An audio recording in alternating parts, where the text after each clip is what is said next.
Film ini bermula dari sebuah ledakan bom yang meluluhlantakkan bangunan serta persawahan yang asri dan kehijauan. Belum diketahui dalang di balik pengeboman tersebut siapa, dan inilah Rescue Dog. Berlatar di tahun 1965, bertempat di sebuah pangkalan militer Angkatan Laut Amerika. Komplotan tentara menyiapkan rencana untuk menyerang perbekalan Vietnam dalam sebuah misi rahasia. Mereka pun menyaksikan bersama titik-titik pengeboman dan menonton cara bertahan hidup di hutan rimba.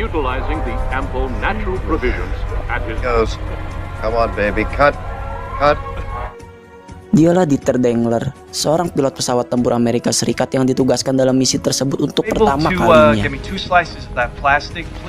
Kemudian, tibalah hari di mana Dengler berangkat untuk menuntaskan misi. Dia tidak melakukan sendiri, melainkan dengan 3 orang rekan pilotnya. Pesawat tempur mereka beriringan, menembus langit dan awan putih yang membentang. Lalu sampailah dia di perbatasan Laos dan segera menembakkan amunisi. Namun tiba-tiba, sayap pesawatnya terkena tembakan, menyebabkan pesawatnya hilang ketinggian dan menghantam daratan dengan tajam.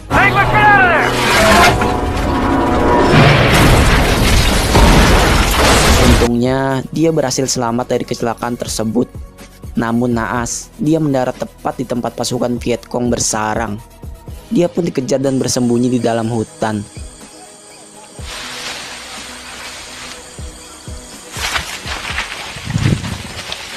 Saat musuh beranjak pergi, Dengler mengendap-endap membasuh tubuhnya yang penuh lumpur sawah. Dia pun meneruskan perjalanan melewati sungai dan rerumputan yang lebat menghalangi pandangan. Beberapa saat kemudian, dia membuka penyamaran dan mendengar suara helikopter yang mulai berpatroli. Kesempatan itu dia pakai untuk keluar, namun hampir saja ketahuan oleh penduduk sekitar. Lalu saat merasa aman, dia berlari menaiki bebatuan, berharap bahwa tim pencari akan kembali lagi. Di tengah teriknya matahari, harapan itu pupus dengan perlahan. Dengler pun beranjak ke sungai untuk menuntaskan dahaganya. Lalu ketika berbalik, musuh sudah menodongnya dengan senjata. Saat itu juga, dia diseret ke sebuah pemukiman, diikat di tengah jalan sambil disaksikan puluhan orang. Dia pun merengek ingin berak, namun tidak ada yang mengerti perkataannya. Kemudian, Dengler dipaksa mengikuti kemanapun mereka pergi. Bagai binatang peliharaan, lehernya ditarik dengan menggunakan sutas tambang. Waktu demi waktu dia lewati. Suara helikopter juga terus berseliweran, namun tak ada satupun yang menemukan keberadaannya. Saat itulah dia memperhatikan pasukan Vietcong membuat api dengan menggunakan gesekan bambu. Hingga di suatu hari, dia dibawa oleh tentara ke suatu tempat, di mana di sana ia bertemu dengan seorang pria. Awalnya dia berpura-pura tidak bisa bahasa Inggris, namun pada akhirnya mengakui identitasnya. Lalu pria tersebut memberinya penawaran, menandatangani sebuah surat pembebasan, yang berarti dia resmi bergabung dan berkhianat dengan negaranya. Sontak saja dia menolak, menunjukkan wujud kecintaan terhadap Amerika. Hal itu mereka artikan sebagai pilihan kedua, yakni penyiksaan. Dimulai dari diseret seekor kerbau, digantung, ditempelkan sarang semut, bahkan diceburkan ke dalam air tanpa diberi makan.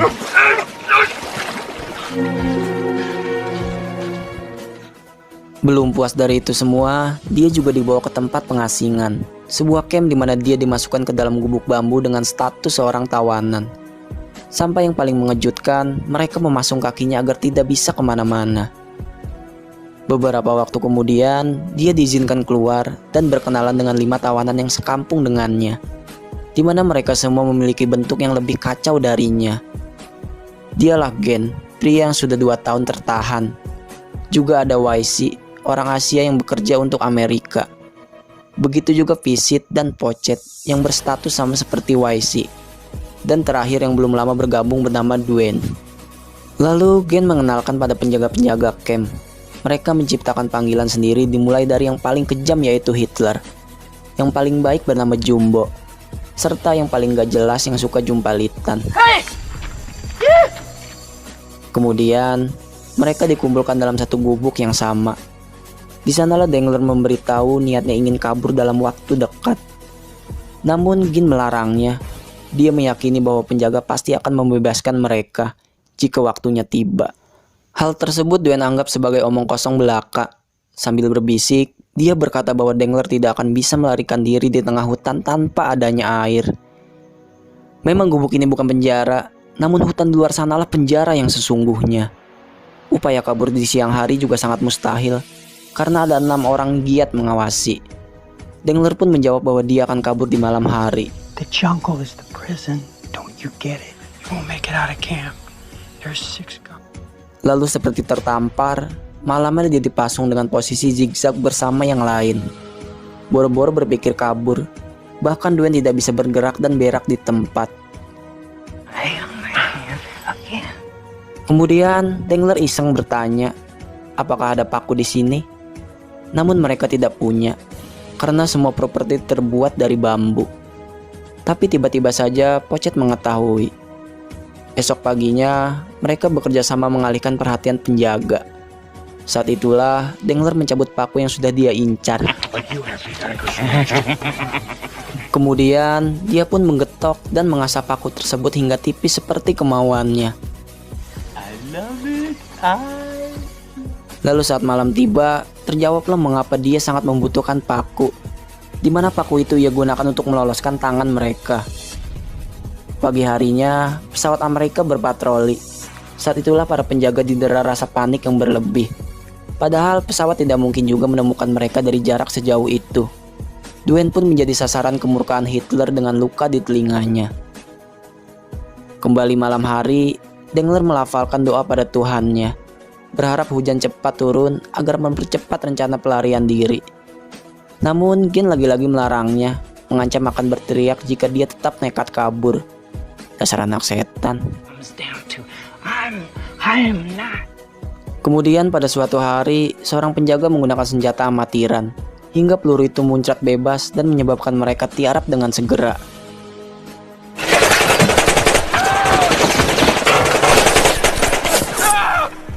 Tak ada korban jiwa, tapi hati saya terluka melihat Dangler memungut sebutir nasi yang jatuh pada meja. Hari demi hari sudah dia lewati, kumis dan jenggot mulai tumbuh dengan lebat. Begitu juga pipinya yang mulai menirus. Selama itu pula, dia mengumpulkan sedikit demi sedikit nasi untuk dia jadikan ransum. Tiba-tiba, teman-temannya memberi ucapan selamat atas kelahirannya. Dangler pun memberi mereka hadiah pisau yang terbuat dari kulit kerang. Di sana ia menjelaskan jika nasi yang dia simpan untuk perbekalan saat mereka melarikan diri. Dia juga menyusun rencana bahwa nantinya mereka akan mencuri senjata para penjaga dan balik menawan mereka. Malam harinya mereka menggelar bidak untuk menentukan posisi para penjaga. Namun tiba-tiba seorang penjaga datang mengejutkan. Untungnya Dwayne bisa mengarang alasan. Lanjut, mereka pun membuka pintu alas tidur mereka untuk kemudian Dangler keluar dari sana dan mengendap-endap ke arah pagar. Esoknya, dia mengajak Dwayne memastikan titik yang semalam ia gali tanpa ada kecurigaan. Beberapa waktu kemudian, barulah mereka melakukan voting. Dangler tetap ingin pada rencana, percaya jika mereka bisa melarikan diri bersama-sama. Gen tidak mau ikut, sementara Dwayne juga setuju dengan pendapatnya. Sisa dari mereka dalam perasaan kebimbangan. Hari terus berlanjut, hingga saat mereka menunggu makan, Hitler datang menyerahkan satu mangkuk sambil teriak marah-marah. Tentu mereka enggan, karena mangkok tersebut berisi ular Jepang. Namun karena kepalang lapar, Dangler justru memakannya dengan rakus dan doyan. Gen pun meminta jatah nasinya, namun dia tidak mengizinkan. Lagi-lagi, paginya tidak ada sebutir pun nasi. Tubuh Dangler juga kering kerontang, tinggal kulit yang melingkupi. Kemudian, setelah menguping percakapan para penjaga, Wahisi memberitahu jika beberapa waktu ke depan, penjaga akan keluar untuk mencari bahan makanan ke hutan. Dia pun menyimpulkan jika mungkin, mereka akan ikut dibawa dan dibunuh di sana. Penjelasan itu membuat Dangler mempercepat rencana melarikan diri. Hari sudah kembali berganti. Rencananya kali ini adalah mereka akan terbagi menjadi beberapa kubu. Dia dan Dwayne akan keluar lebih dulu, disusul oleh yang lain dan berakhir bertemu di dapur untuk menyandra para penjaga. Mereka pun membuka lantai bambu dan merayap ke pagar luar. Kemudian Dengler menuju belakang camp mencuri senjata yang ditinggal. Dia pun menyerahkan 2 senapan yang dia dapat dan mengajak Dwayne menuju dapur. Namun karena asam lambung yang naik, langkah mereka terhenti karena Dwayne mengeluarkan isi perutnya. Dengler pun keluar lebih dulu dan menembaki para penjaga dengan membabi buta, sambil berteriak memanggil Gen dan yang lain. Dia pun mengajak Dwayne mengemasi persediaan, sementara Jumbo ia biarkan hidup seorang diri. Merasa tak sesuai rencana, dia memaki Gen dan yang lain dengan segala ucapan tolol. Dengler pun meninggalkan camp dengan perasaan yang sangat geram. Agak jauh dari sana, mereka berdua bertemu YC dan Gen. Lucunya, mereka sudah memakai sepatu dengan senjata di tangan masing-masing. Saat itulah dia menuntut penjelasan. Kemana mereka saat dia dan Dwayne melawan para penjaga? Kemana sepatu untuknya? Gen pun menjawab jika sepatu mereka pisit yang membawa. Akhirnya mereka tukeran senjata. Gen memberinya golok dan Dengler memberinya sekotak peluru. Di sana mereka berpisah ke jalan yang dituju masing-masing. Emang bajingan gak tahu diri.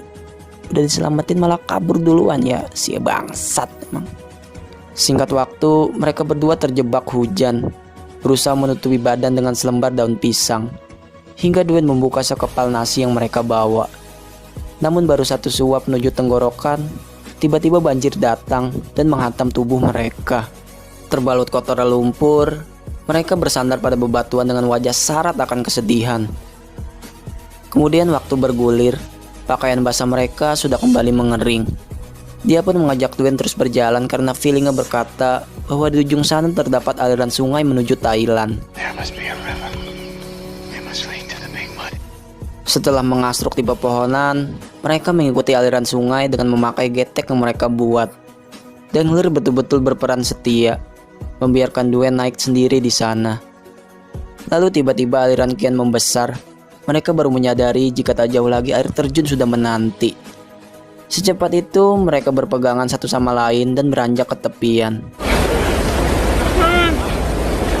Hingga beberapa saat kemudian, di tengah gerimis yang membasahi bumi, mereka terpenung sambil membuka pakaian. Lalu nampaklah beberapa ekor lintah yang bahagia menggerogoti tubuh mereka. Niat keluar dari sana menemukan titik terang. Ternyata cobaan satu persatu datang menyulitkan. Hujan, dingin, dan sangat kelaparan. Sampai di satu tempat, Dengler menemukan seorang pria yang sedang menjala ikan. Namun dia hanya menatapnya kelaparan, karena menembak orang adalah tindakan yang tidak mau dia lakukan. Maka mereka memutuskan untuk membuang senapan yang sudah mereka ambil dengan susah payah. Kembali menggayuh langkah. Kali ini Dwayne berkata dia akan menyerah. Namun Dengler tetap di sisinya, memapah dan terus mengarungi malam hingga kembali berganti ke pagi lagi. Mereka pun berhenti di sebuah kampung yang rimba. Saat itulah dia melihat helikopter yang datang dan lekas berteriak lantang. Namun kecewa, helikopter itu tetap melaju meninggalkannya, menyisakan perasaan Dwayne yang mulai berputus asa.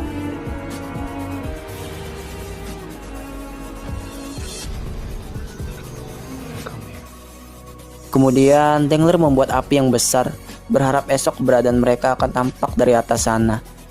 Namun saat tiba waktunya, dia justru hampir terbunuh sia-sia.